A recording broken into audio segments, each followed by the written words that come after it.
Hello, Nigerians. I want us to look at the church and Christians. Now, the question I want to ask today is, does the church represent Christians? Does the church represent Christianity? Because why I'm asking this question is there is a lot of mixed up, the church and Christians. Now, in my own opinion, Christianity is a religion while the church is a building. The church does not connect to Christians like mosque connects to Muslims. For me, church is a political movement. Church is a colonial conquest. That is for church. Church is a society. There is no connection between the church and Christians. I will analyze. For Muslims, mosque is their place of worship. And in this place of worship is where connects them. They are connected in this their place of worship. They are bonded by their religion. They are bonded by their faith, brotherhood. Now, is that the same with Christians? The answer is no. There is no bonding between Christians. There is no bonding, there is no connection. The two things are separate. Just that the church, the church hijacked the Christianity with Bible. And they make it look as if church and Christianity is intertwined. It's not. You can say mosque and Muslim is intertwined because they go together. If a Muslim man goes to America today and walks into any mosque, he is welcomed, he is shown love. If you kill any Muslim man, be you Jews, be you Arab, be you American, they will all rise. If you are killing Muslims anywhere all over the world, they will also rise. But Christianity, because of the disconnection, shows that when Christianity arrived, the empires, the emperors, the kings, they saw it as an easy way of colonization. So they hijacked it rather than using weapons of warfare to colonize people. They saw that it's easier to colonize people with religion because all religions is the same. They tilt towards one God. Muslim is talking about one God. Hindus is talking about one God. Judaism is talking about one God. Christianity is talking about one God. Just that they worship in different form. Now, they now saw that even then, those that does not know Christ or does not have Israel, have a traditional religion which they, which they have, and is also connected to God. For instance, the Igbo tradition, 95% of the Igbo tradition is in the Bible. But I can assure you today, 95% of doctrines that are used in the church is not in the Bible. So they came with the Bible with their left hand, then with their right hand, they prepared the doctrine. That doctrine will help them confuse people, deceive people, to control them. But it's actually a movement to colonize, to control. Now, coming to Christian, how did we now in Nigeria embrace and how do we relate? Now, because of what they made Christianity to be, because of what they made the church to be, they coated the church with Christianity. But in the real sense of it, these two things are distant. Because Christianity is embodied in brotherhood, in love, just like you have brotherhood in Islam, typical brotherhood, that love they show, is not in church. Now, in Nigeria, look at the body language of Christians whenever a Christian is being persecuted. They do nothing. Because it's actually none of their business. Their business is the church, not Christianity, as it were. But unknown to Christians, they don't know that the church is distant. The church is owned by people. The church have their own doctrine. They have their own things. So you are actually on your own as a Christian. To be honest with you, Christians in Nigeria, you are on your own as a Christian. I will analyze. I'm a Christian, a very good Christian. I've attended several schools and I've grown to understand Christianity and church. So the way I see church is a building where you walk in and worship. There is no attachment. Because you don't owe the church. In fact, any day you misbehave, they will sack you from that church. So you are not a stakeholder. So it's like a school. Somebody builds a school. You take your children there, they graduate, they leave. Even though they can make you parent teachers association, they can make you an executive of the church. That doesn't mean you are part owner of the school. So any day they like, they will sack you. The owner becomes the owner. So churches is owned by institutions. Catholic is owned by Catholic institution. Anglican is owned by Anglican institution. Church of England. Catholic is owned by Roman Catholic. They own it. They decide. So the last decision in Catholic Church is taken in Rome. Then the last decision in Anglican Church is taken in England. And then now in Nigeria, so many churches are beginning to split out Pentecostal.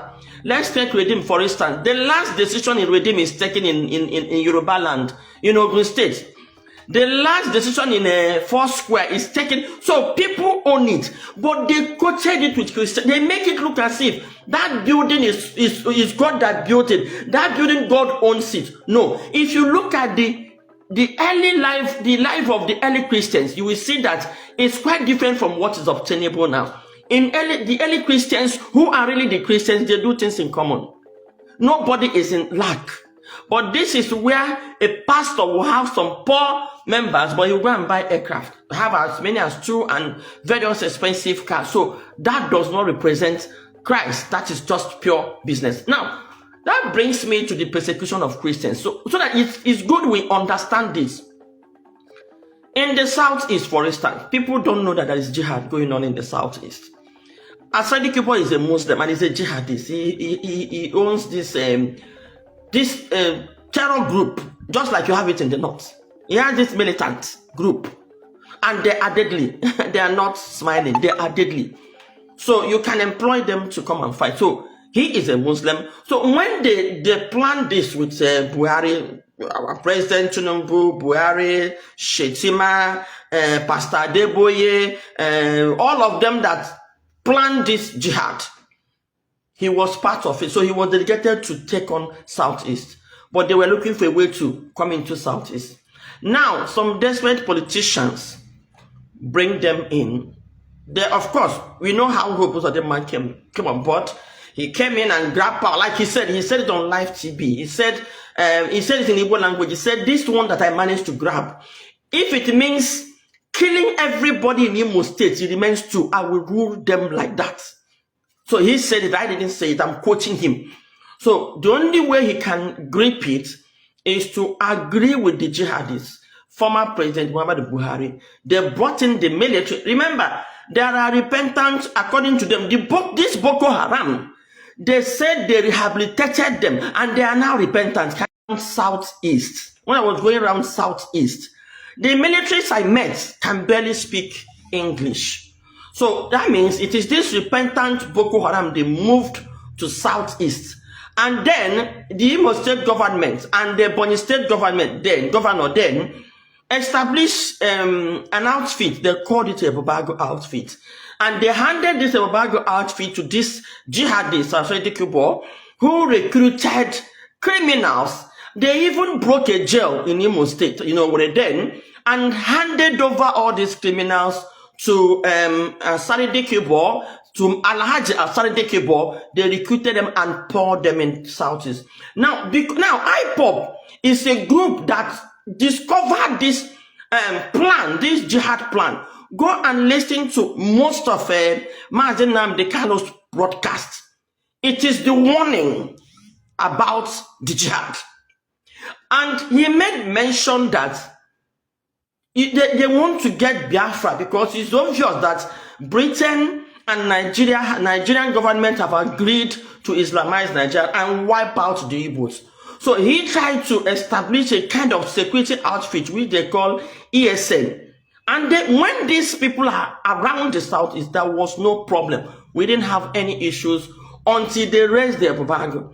And now, most of these young were criminals that were recruited and deployed into southeast. If you want to know whether what I'm saying is take note, go around Imo State and Anambra State, where the embargo operated. You will see that the areas where they posted this embargo were the areas we have these killings and the sacking of the villages. And the person that is the chairman of the embargo outfit is I've forgotten his name, but he's from this area where these killings were taking place. Now, Hope Uzodinma is a Christian. So that's why I said there is no brotherhood. A Muslim cannot do that to a fellow Muslim, no matter what. Now, in these areas that people were sacked, we have Catholic churches there. We have Anglican churches there. They did nothing. They did not cry out to get help. What did they do? Most churches we are even talking about the churches that were closed down in the north. Most churches were closed down in this area where this embargo operated. And what did the Catholic churches do? It doesn't concern them. Rome did not say nothing. What they did is any church that closed down, they will quietly post their reverend fathers to another church. So it's about their church, not about Christians. It is about church. Anglican church, the same thing, quietly posted. Remember, it is this community that will build these churches for them. So they make it look as if they are doing you a favor by building these churches for you. So these communities contribute money, build their churches, fund their expensive lifestyles, maintain the church. But when the people will need them the most, they will abandon them because it's not about the people, it's not about Christianity, it's about their church, it's about their business. So what would they do? They will quietly post their clergies out of the areas that were closed down and quietly move to another area that they feel is secured. Up to today, even when America have risen, I've been expecting bishops from Southeast. I've been expecting pastors from Southwest. And I've been expecting pastors from South and to rise. Christians to rise as a body and have one voice to defend one another. Now, our brothers in the Southwest are quiet. Remember, these were people that helped to unseat a Christian president and brought in a jihadist. They knew, the Igbos, we voted Yar'Adua because Yar'Adua is not an extremist. Everybody in this country knows that President Buhari is an extremist. But our pastors, so for you to know, it's not about Christianity, because Goodluck Jonathan is a Christian. So it's not about it. Churches has nothing to do with Christianity. Churches is an institution where people go to worship. They cage people. They deceive people. They extort money from people. They lie to people in the name of prophecies. Today, they break marriages with their fake prophecies and lies. They destroy families with their fake prophecies and lies. They destroy people's businesses with their fake prophecies and lies. Our pastor, Pastor Adeboye, because he was promised vice president, he betrayed Christians and installed a jihadist whom he knew. Now, it's not about who rules, whether you're a Muslim, whether you're a Christian. But for a Christian, a church leader, the owner of the biggest Pentecostal church in Nigeria, to install a jihadist just because their interest as a tribe is protected. Today, he has put in the lives of Christians in danger. Have you seen him say anything? No.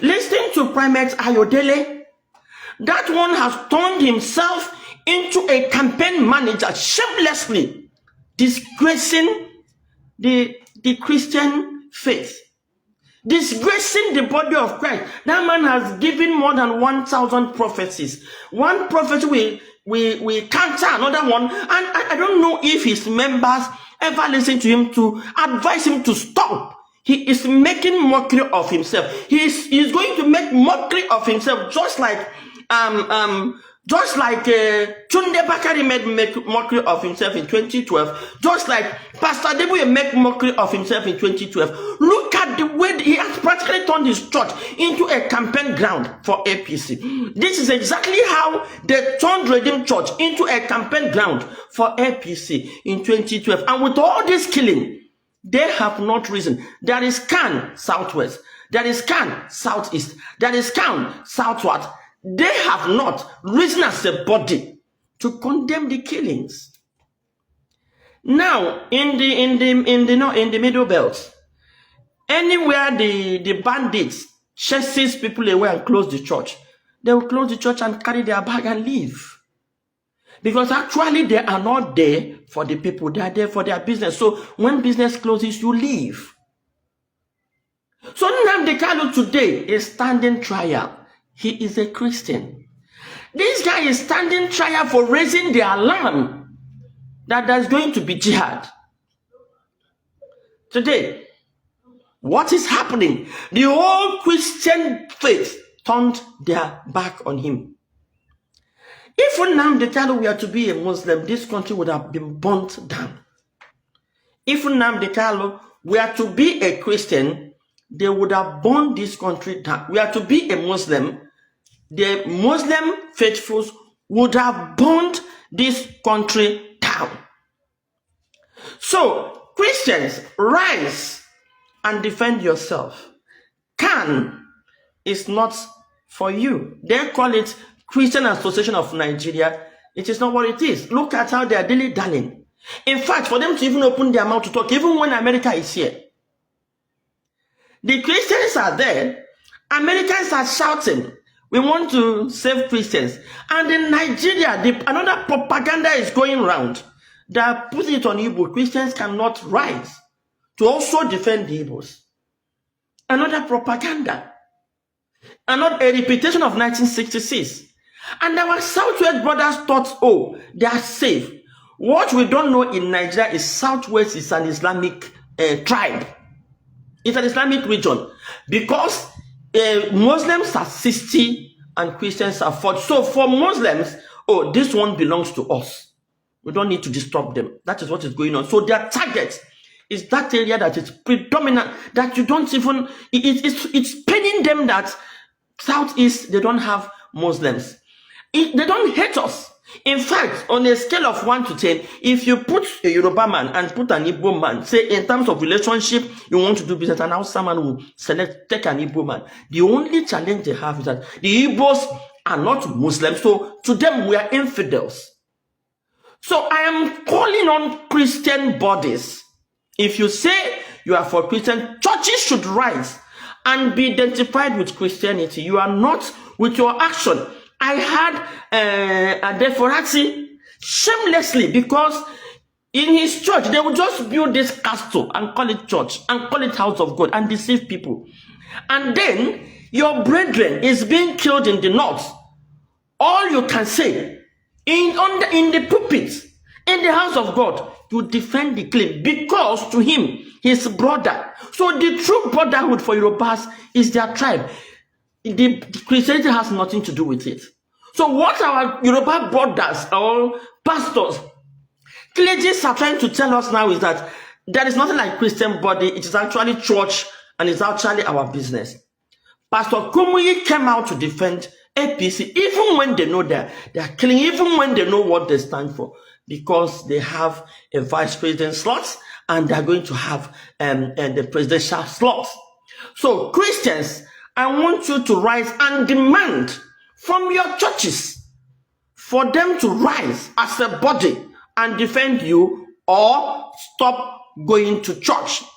Christ did not create the church. The Roman Empire created the church. The British Empire created the church. Christ created Christianity. Remember, the Bible says, where two or more gather, I am there in their midst. He never said it must be in a church. But if you must belong to any church, demand that they rise and protect the Christian faithful. It's actually a shame that is only America president that is rising to speak on behalf of Christians. Look at Atiku Abubakar. He also has spoken, but if Atiku Abubakar dare speak against Muslims, that's the end of his career. That's the end of everything about him. But Christians today are the one rising to speak. Not just Christians, Christian leaders are the ones rising to attack Donald Trump and America. So Christians, it is time we wisen up and open our eyes and shine our eyes and demand that they come out openly and be identified with Christianity, not church. Or stop going to any church that is not going to lend their voice to what is happening now. Thank you very much. I want to tell you that the agreement between the British and the Fulani has collapsed. And the only person that collapsed it is Trump. I want the world to understand this. Because you said no other person. It is not possible. This persecution of the Igbo people, this orchestrated, almost global persecution of the people stops with me. It cannot happen. It can never happen. That is why we do what we do. That is why I do what I do. I am campaigning for the freedom of my people because of the persecution that we are facing. It's as simple as that. Nothing more, nothing less. Thank you very much. Comes back to her because she said no other person. It is not possible. This persecution of the Igbo people, this orchestrated, almost global persecution of the people stops with me. It cannot happen. It can never happen. That is why we do what we do. That is why I do what I do. I am campaigning for the freedom of my people because of the persecution that we are facing. It's as simple as that. Nothing more.